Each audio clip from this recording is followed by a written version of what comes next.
The Third Amendment, which was passed with the Bill of Rights on March 1st, 1792, states, "No soldier shall, in time of peace, be quartered in any house without the consent of the owner, nor in time of war, but in a manner prescribed by law."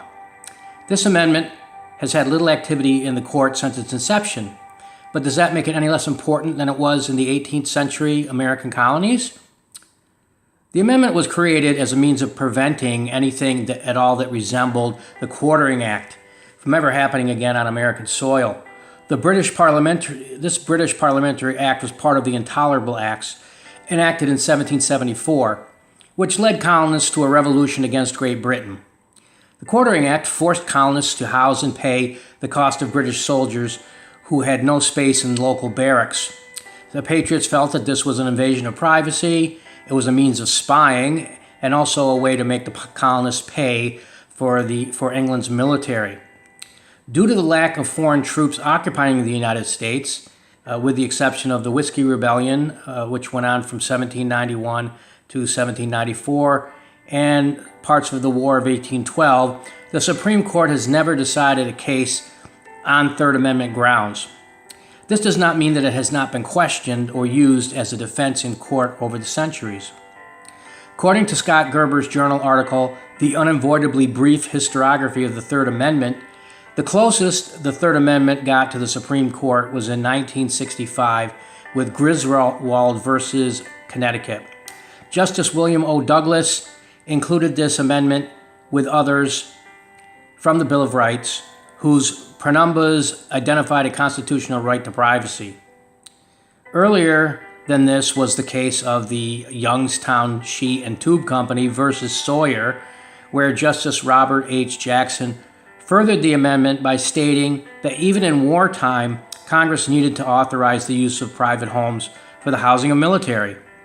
This was not all that different from the actual wording on the last half of the amendment.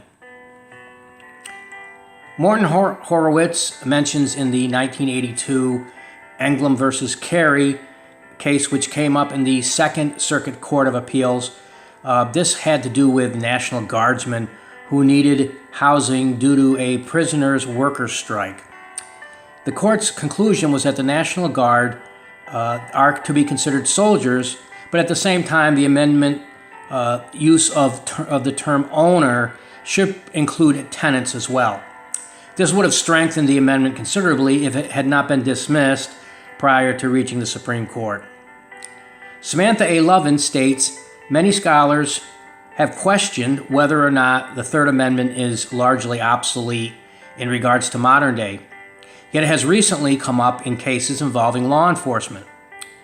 As recently as 2015, in the U.S. District Court of Nevada in Mitchell versus the City of Henderson, the defendant tried to use the right to contest Henderson's police force's use of his home to apprehend a fugitive neighbor.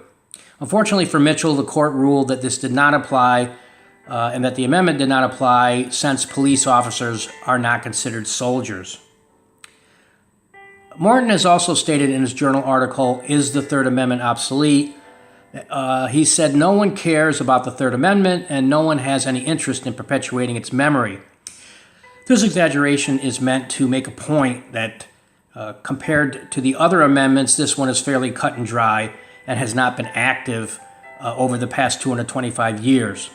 Yet these cases of privacy-related issues closely links to the Fourth Amendment search and seizure privacy guidelines. It would be just as disastrous to abandon this amendment now as it would be back in 1791. According to course guidelines, historians must be objective and honest in their investigations. Thank you.